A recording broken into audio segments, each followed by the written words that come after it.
ಎಲ್ಲ ಡಾಕ್ಟರ್ಸ್ ಸೇರಿ ಒಂದು ಎಕ್ಸ್ಪರಿಮೆಂಟ್ ಮಾಡ್ತಾರೆ. ಆ ಎಕ್ಸ್ಪರಿಮೆಂಟಲ್ಲಿ ಅವರು ಯಾವ ಪೇಷಂಟ್ಗೆ ಚಿಕ್ಕ ಚಿಕ್ಕ ಕಾಯಿಲೆ ಇರುತ್ತಲ್ಲ, ಅಂದರೆ ನೆಗಡಿ, ಜ್ವರ, ಅಂಥ ಪೇಷಂಟ್ಗೆ ಅವರು ನಕಲಿ ಔಷಧಿ ಕೊಡ್ತಾರೆ. ಮತ್ತು ಏನು ಹೇಳ್ತಾರೆ ಅಂದರೆ, ಈ ಔಷಧಿನ ನೀವೊಂದು 4-5 ದಿನ ತೊಗೊಂಡ್ರೆ ಸಾಕು, ನಿಮ್ಮ ಎಲ್ಲ ಜ್ವರ ಸರಿ ಆಗಿಬಿಡತ್ತೆ ಅಂತ ಹೇಳ್ತಾರೆ. ಮತ್ತು ಇದರ ರಿಸಲ್ಟ್ ಕೇಳಿ ನೀವು ಕೂಡ ಶಾಕ್ ಆಗ್ತೀರಾ. ಯಾಕಂದರೆ ಪ್ರತಿಯೊಬ್ಬ ಪೇಷಂಟ್ ಪೂರ್ತಿಯಾಗಿ ವಾಸಿಯಾಗಿದ್ರು. ಈಗ ಪ್ರಶ್ನೆ ಏನಂದರೆ, ಆ ನಕಲಿ ಔಷಧಿಯಿಂದ ಅವರೆಲ್ಲ ವಾಸಿ ಹೇಗಾದರು ಅಂತ. ಇದರ ಉತ್ತರ ಏನಂದರೆ, ನಿಮ್ಮ ಸಬ್ ಕಾನ್ಷಿಯಸ್ ಮೈಂಡ್. ಅಂದರೆ ಯಾವುದನ್ನ ನೀವು ಗಟ್ಟಿಯಾಗಿ ನಂಬ್ತೀರಾ, ಅದರ ಪರಿಣಾಮ ನಿಮ್ಮ ಮೇಲೆ ಬೀಳತ್ತೆ. ನಾನು ಬುದ್ಧಿವಂತ ಇದ್ದೀನಿ, ನನ್ನಲ್ಲಿ ಎಲ್ಲ ಕ್ಷಮತೆ ಇದೆ ಅಂತ ನೀವು ನಂಬಿದರೆ ನಿಮಗೆ ನಿಮ್ಮ ಲೈಫಲ್ಲಿ ಪಾಸಿಟಿವ್ ರಿಸಲ್ಟೇ ನೋಡೋಕ್ಕೆ ಸಿಗತ್ತೆ. ಮಾನವನ ಮೆದುಳಿಗೆ ಜಗತ್ತಿನ ಸೂಪರ್ ಕಂಪ್ಯೂಟರ್ ಅಂತ ಹೇಳಲಾಗುತ್ತೆ. ಅಮೆರಿಕನ್ ಸೈಂಟಿಸ್ಟ್ ಪ್ರಕಾರ ನಮ್ಮ ಮೆದುಳಿಗೆ ಕೇವಲ 1 ವರ್ಷದಲ್ಲಿ 4.7 ಬಿಲಿಯನ್ ಬುಕ್ಸ್ ನೆನಪಿಟ್ಕೊಳ್ಳುವ ಕ್ಷಮತೆ ಇರತ್ತಂತೆ. ಹಾಗಾದರೆ ಯೋಚನೆ ಮಾಡಿ ನೋಡಿ, ಕೇವಲ 1 ವರ್ಷದಲ್ಲಿ ನಾವು ಇಷ್ಟೊಂದು ಬುಕ್ಸ್ನ ನೆನಪಿಟ್ಕೋಬೋದು ಅಂದರೆ ಇನ್ನು ನಾವು ಪೂರ್ತಿ ಲೈಫ್ ಟೈಮಲ್ಲಿ ಎಷ್ಟು ಇನ್ಫಾರ್ಮೇಷನ್ನ ನೆನಪಿಟ್ಕೋಬೋದು ಅಂತ ಒಮ್ಮೆ ಯೋಚನೆ ಮಾಡಿ ನೋಡಿ. ಸ್ವಾಮಿ ವಿವೇಕಾನಂದರು 700ರಿಂದ 800 ಪೇಜಸ್ಗಳ ಬುಕ್ಸ್ನ ಒಂದೇ ಸಲ ಓದಿ ನೆನಪಿಟ್ಕೋತಿದ್ರು. ಈ ಎಲ್ಲ ವಿಷಯಗಳಿಂದ ನಮಗೆ ಏನು ಗೊತ್ತಾಗತ್ತಂದರೆ, ನಮ್ಮ ಬ್ರೈನ್ ಆಲ್ರೆಡಿ ಪವರ್ಫುಲ್ ಇದೆ.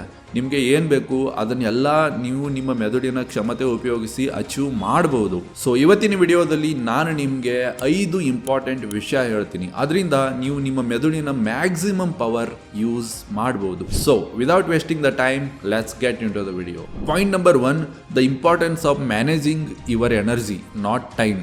ನಾವು ಯಾವಾಗಲೂ ಕೇಳ್ತಿರ್ತೀವಿ, ಟೈಮ್ ತುಂಬ ಅಮೂಲ್ಯವಾದದ್ದು ಮತ್ತು ಒಂದ್ಸಲ ಟೈಮ್ ಹೋದರೆ ಆ ಟೈಮ್ ಮತ್ತೆ ವಾಪಸ್ ಬರಲ್ಲ ಅಂತ ನಾವು ಕೇಳ್ತಾನೆ ಇರ್ತೀವಿ.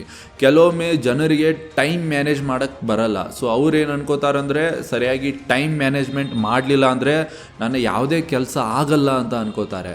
ಆದರೆ ನೀವು ಟೈಮ್ ಮ್ಯಾನೇಜ್ ಮಾಡೋದ್ರ ಬದಲು ಎನರ್ಜಿ ಮ್ಯಾನೇಜ್ಮೆಂಟ್ ಮಾಡೋದ್ರ ಮೇಲೆ ಫೋಕಸ್ ಮಾಡಬೇಕು. ನೋಡಿ, ಟೈಮ್ ಪ್ರತಿದಿನ ಎಕ್ಸಾಕ್ಟ್ಲಿ ಒಂದೇ ಥರ ಹಾಗೆ ಮುಂದೆ ಸಾಕ್ತಾನೇ ಇರುತ್ತೆ. ಆದರೆ ನಮ್ಮ ಎನರ್ಜಿ ಲೆವೆಲ್ಸಲ್ಲಿ ಅಪ್ಸ್ ಆ್ಯಂಡ್ ಡೌನ್ಸ್ ಬರ್ತಾನೇ ಇರುತ್ತೆ. ಅದಕ್ಕೆ ನಿಮ್ಮ ಎನರ್ಜಿ ಯಾವ ಟೈಮಲ್ಲಿ ಹಾಯ್ ಇರುತ್ತೆ ಅಂತ ಗುರುತಿಸುವುದು ಬಹಳ ಮುಖ್ಯ. ಮತ್ತು ಯಾವ ಟೈಮಲ್ಲಿ ನಿಮ್ಮ ಎನರ್ಜಿ ಹಾಯ್ ಇರುತ್ತೆ ಆವಾಗ ನೀವು ನಿಮ್ಮ ಮುಖ್ಯವಾದ ಕೆಲಸ ಮಾಡಿ ಮುಗಿಸ್ಕೋಬೇಕು. ಮತ್ತು ಯಾವ ಟೈಮಲ್ಲಿ ನಿಮ್ಮ ಎನರ್ಜಿ ಲೋ ಇರುತ್ತೆ ಆವಾಗ ನಿಮ್ಮ ಸಾಮಾನ್ಯ ಕೆಲಸ ಮಾಡ್ಕೋಬೇಕು. Point number 2, good food, good brain. ನಾವು ಏನೆಲ್ಲ ತಿಂತೀವಿ ಅದರ ಪರಿಣಾಮ ನೇರವಾಗಿ ನಮ್ಮ ಮೆದುಳಿನ ನ್ಯೂರಾನ್ಸ್ ಮೇಲೆ ಬೀಳುತ್ತೆ. ಅದರಿಂದ ಮೆದುಳಿನಲ್ಲಿ ಗ್ರೇ ಮ್ಯಾಟರ್ ಹೆಚ್ಚಾಗುತ್ತೆ. ನಮ್ಮ ಬ್ರೈನಲ್ಲಿ ಎಷ್ಟು ಹೆಚ್ಚು ಗ್ರೇ ಮ್ಯಾಟರ್ ಇರುತ್ತೆ ಅಷ್ಟು ಸುಲಭವಾಗಿ ನಮ್ಮ ಬ್ರೈನ್ ಹೊಸ ಕನೆಕ್ಷನ್ ಮಾಡ್ಕೊಳ್ಳುತ್ತೆ. ಮೆದುಳನ್ನು ಆರೋಗ್ಯವಾಗಿ ಇಡುವುದಕ್ಕೆ ನಮಗೆ ವಿಟಮಿನ್ಸ್, ಮಿನರಲ್ಸ್ ಮತ್ತು ಆ್ಯಂಟಿ ಆಕ್ಸಿಡೆಂಟ್ಸ್ಗಳ ಅವಶ್ಯಕತೆ ಇರುತ್ತೆ.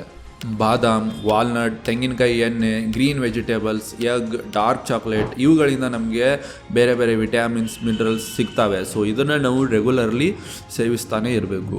Point number 3, stress release. ಪ್ರತಿದಿನ ಕೇವಲ 10 ನಿಮಿಷ ಖರ್ಚು ಮಾಡಿ ಸ್ವತಃ ರಿಲ್ಯಾಕ್ಸ್ ಆಗಲೇಬೇಕು. ಸ್ಟ್ರೆಸ್ ತುಂಬ ಡೇಂಜರಸ್, ಯಾಕಂದರೆ ಇದು ಕಣ್ಣಿಗೆ ಕಾಣಲ್ಲ, ಆದರೆ ಇದರ ಪರಿಣಾಮ ತುಂಬ ಭಯಂಕರವಾಗಿರುತ್ತೆ. ಯಾವ ಮನುಷ್ಯ ಸ್ಟ್ರೆಸ್ಸಲ್ಲಿರ್ತಾನೆ ಅವನಿಗೆ ಯಾವುದೇ ಕೆಲಸ 100% ಕೊಟ್ಟು ಮಾಡೋಕ್ಕಾಗಲ್ಲ. ಎಲ್ಲಿವರೆಗೆ ನೀವು ರಿಲ್ಯಾಕ್ಸ್ ಆಗಲ್ಲ ಅಲ್ಲಿವರೆಗೆ ನಿಮಗೆ ಗೊತ್ತಾಗಲ್ಲ ನಿಮ್ಮ ಬಾಡಿ ಮತ್ತು ಮೈಂಡ್ ಎಷ್ಟು ಸ್ಟ್ರೆಸ್ಸಲ್ಲಿದೆ ಅಂತ. ಅದಕ್ಕೆ ರಿಲ್ಯಾಕ್ಸ್ ಆಗೋದಕ್ಕೆ ಡೈಲಿ ಮೆಡಿಟೇಷನ್, ರಿಲ್ಯಾಕ್ಸೇಷನ್ ಮತ್ತು ಯೋಗ ಮಾಡಲೇಬೇಕು. Point number 4, will power as a muscle.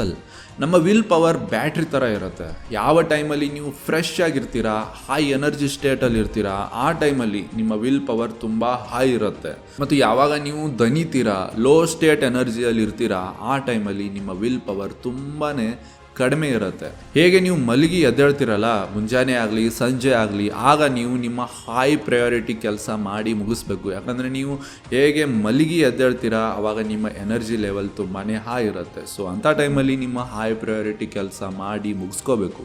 ಮತ್ತು ಒಂದು ವೇಳೆ ನೀವು ನಿಮ್ಮ ದಿನ ಈ ಥರ ಪ್ಲ್ಯಾನ್ ಮಾಡಿದರೆ, ಅಂದರೆ ಎದ್ದ ತಕ್ಷಣ ಫಸ್ಟ್ 1 ಗಂಟೆ ಮೊಬೈಲ್ ಯೂಸ್ ಮಾಡ್ತೀನಿ, ಆಮೇಲೆ TV ನೋಡ್ತೀನಿ, ಆಮೇಲೆ ಸ್ವಲ್ಪ ಆಟ ಆಡ್ತೀನಿ, ಕೊನೆಗೆ ನಾನು ಓದೋಕ್ಕೆ ಕೂತ್ಕೋತೀನಿ ಅಂತ ನೀವು ಪ್ಲ್ಯಾನ್ ಮಾಡಿದರೆ ನಿಮ್ಮ ಪ್ಲ್ಯಾನ್ ಖಂಡಿತ ಫ್ಲಾಪ್ ಆಗುತ್ತೆ. ನೀವು ನಿಮ್ಮ ದಿನ ಈ ಥರ ಪ್ಲ್ಯಾನ್ ಮಾಡಿದರೆ ನಿಮ್ಮ ಹತ್ತಿರ ನಿಮ್ಮ ಸ್ಟಡಿಗೋಸ್ಕರ ವಿಲ್ ಪವರ್ ಉಳಿಯಲ್ಲ. ಯಾಕಂದರೆ ನಿಮ್ಮ ವಿಲ್ ಪವರ್ ಯೂಸ್ಲೆಸ್ ಕೆಲಸಗಳ ಮೇಲೆ ಖರ್ಚಾಗಿಬಿಟ್ಟಿರುತ್ತೆ already. Point number 5, build an environment that helps your focus. ನಿಮ್ಮ ಸುತ್ತಮುತ್ತ ಇರೋ ವಿಷಯಗಳಿಂದ ನಿಮ್ಮ mood, state of mind affect ಆಗೇ ಆಗುತ್ತೆ. ಬೇರೆ ಬೇರೆ ಆ್ಯಕ್ಟಿವಿಟೀಸ್ಗಳಿಗೆ ಬೇರೆ ಬೇರೆ ಕಂಡೀಷನ್ಸ್ಗಳ ಅವಶ್ಯಕತೆ ಇರುತ್ತೆ. ಹಾಗೆ ಸರಿಯಾಗಿ ಫೋಕಸ್ ಮಾಡುವುದಕ್ಕೆ ಒಂದು ಒಳ್ಳೆ ಎನ್ವೈರ್ಮೆಂಟ್ ಅವಶ್ಯಕತೆ ಇರುತ್ತೆ. ಯಾವ ರೂಮಲ್ಲಿ ಸಿಕ್ಕಾಪಟ್ಟೆ ಮಾತಾಡ್ತಿರ್ತಾರೆ, ಆರ್ಗ್ಯುಮೆಂಟ್ ಮಾಡ್ತಿರ್ತಾರೆ, ಆ ರೂಮಲ್ಲಿ ಫೋಕಸ್ ಮಾಡುವುದಕ್ಕೆ ಸಾಧ್ಯನೇ ಇಲ್ಲ ಅಲ್ವಾ. ಫೋಕಸ್ ಮಾಡುವುದಕ್ಕೆ ನಾವು ಕುಳಿತಿರುವ ಸ್ಪೇಸ್ ಸೈಲೆಂಟ್ ಆಗಿರಬೇಕು. ನಮ್ಮೆಲ್ಲರ ಒಂದು ಮಿಸ್ಕನ್ಸೆಪ್ಷನ್ ಏನಂದರೆ ಫೋಕಸ್ ಮಾಡುವುದಕ್ಕೆ ನಮಗೆ ಅಂತ ಒಂದು ಸೆಪ್ರೇಟ್ ರೂಮ್ ಇರಲೇಬೇಕು ಅಂತ. ಒಂದು ಫ್ಯಾಕ್ಟ್ ಏನಂದರೆ ಯಾರ ಹತ್ತಿರ ಅವ್ರದ್ದೇ ಆದಂಥ ಒಂದು ಸೆಪ್ರೇಟ್ ರೂಮ್ ಇರುತ್ತೆ, ಅವರು ಕೂಡ ಸರಿಯಾಗಿ ಫೋಕಸ್ ಮಾಡಲ್ಲ. ಅದಕ್ಕೆ ನಿಮ್ಮ ಹತ್ತಿರ ಯಾವ ಜಾಗ ಇದೆ ಅದನ್ನೇ ಒಂದು ಫೋಕಸ್ ಝೋನ್ ಮಾಡ್ಕೋಬೇಕು. ನೀವು ಓದುವ ಜಾಗದಲ್ಲಿ ಅಥವಾ ನೀವು ಕೆಲಸ ಮಾಡುವ ಜಾಗದಲ್ಲಿ ನಿಮ್ಮ ಇಂಪಾರ್ಟೆಂಟ್ ವಸ್ತುಗಳು ನಿಮ್ಮ ಒಂದು ಕೈ ಅಂತರದಲ್ಲೇ ಇರಬೇಕು. ಅಂದರೆ ಹಿಂಗೆ ಮಾಡಿದರೆ ಆ ವಸ್ತುಗಳು ನಿಮಗೆ ಸಿಗಬೇಕು. ಅಂದರೆ ನೀವು ಎದ್ದು ಹೋಗಿ ಆ ವಸ್ತು ತೊಗೊಂಡು ಬಂದು ಕೆಲಸ ಮಾಡಂಗಿದ್ದಿದ್ರೆ ಆ ಕೆಲಸ ಮಾಡುವ ಚಾನ್ಸಸ್ ಕಡಿಮೆ ಆಗುತ್ತೆ. ಈಗ ಫಾರ್ ಎಕ್ಸಾಂಪಲ್ ನೀವು ಅನ್ಕೊಳ್ಳಿ, ನೀವು ಒಂದು ರೂಮಲ್ಲಿ ಕುಳಿತುಕೊಂಡಿದ್ದೀರಾ ಮತ್ತು ನಿಮ್ಮ ಬುಕ್ಸ್ ಒಂದು ರೂಮಲ್ಲಿವೆ ಅಂತ. ಈ ಥರ ಮಾಡಿದರೆ ಎದ್ದು ಬೇರೆ ರೂಮ್ಗೆ ಹೋಗಿ ಆ ಬುಕ್ ತೊಗೊಳ್ಳೋದಕ್ಕೆ ಮನಸ್ಸೇ ಆಗಲಿಲ್ಲ ಅಂದರೆ ನೀವು ಟೈಮ್ ವೇಸ್ಟ್ ಮಾಡುವ ಸಾಧ್ಯತೆ ಇರುತ್ತೆ. ಅದಕ್ಕೆ ಎಲ್ಲ ವಸ್ತುಗಳನ್ನು ಆರ್ಗನೈಸ್ಡ್ ಆಗಿ ಇಟ್ಕೋಬೇಕು. ಅದರಿಂದ ನೀವು ಒಂದೇ ಸಮಾನವಾಗಿ ಫೋಕಸ್ ಕೊಟ್ಟು ಓದ್ಬೋದು ಅಥವಾ ಕೆಲಸ ಮಾಡ್ಬೋದು. ಹಾಗಿದ್ರೆ ಸ್ನೇಹಿತರೆ, ಈ ವಿಡಿಯೋದಿಂದ ನಿಮಗೆ ಖಂಡಿತ ಸಹಾಯ ಆಗುತ್ತೆ ಅಂತ ಅನ್ಕೋತೀನಿ. ಮತ್ತು ನಿಮಗೆ ಏನಾದರೂ ಡೌಟ್ಸ್ ಇದ್ದರೆ ನೀವು ಡೈರೆಕ್ಟ್ಲಿ ನನಗೆ ಕೇಳ್ಬೋದು. ನನ್ನ ಇನ್ಸ್ಟಾಗ್ರಾಮ್ ID ಕೆಳಗಡೆ ಡಿಸ್ಕ್ರಿಪ್ಷನ್ದಲ್ಲಿ ಕೊಟ್ಟಿರ್ತೀನಿ, ನೀವು ನನಗೆ DM ಮಾಡಿ ಕೇಳ್ಬೋದು. ವಿಡಿಯೋ ಇಷ್ಟ ಆಗಿದ್ರೆ ವಿಡಿಯೋಗೆ ಲೈಕ್ ಮಾಡೋದನ್ನು ಮರಿಬೇಡಿ, ಯಾಕಂದರೆ ನಿಮ್ಮ ಪ್ರತಿಯೊಂದು ಲೈಕ್ ನನಗೆ ಮೋಟಿವೇಶನ್ ಕೊಡುತ್ತೆ ಇನ್ನೂ ಹೆಚ್ಚಿನ ವಿಡಿಯೋಸ್ ಮಾಡೋದಕ್ಕೆ. ಮತ್ತು ಇದೇ ಥರ ಇಂಟ್ರೆಸ್ಟಿಂಗ್ ವಿಡಿಯೋಸ್ಗೋಸ್ಕರ ನಮ್ಮ ಚಾನಲ್ಗೆ ತಪ್ಪದೇ ಸಬ್ಸ್ಕ್ರೈಬ್ ಮಾಡ್ಕೊಳ್ಳಿ. And finally, thank you for watching.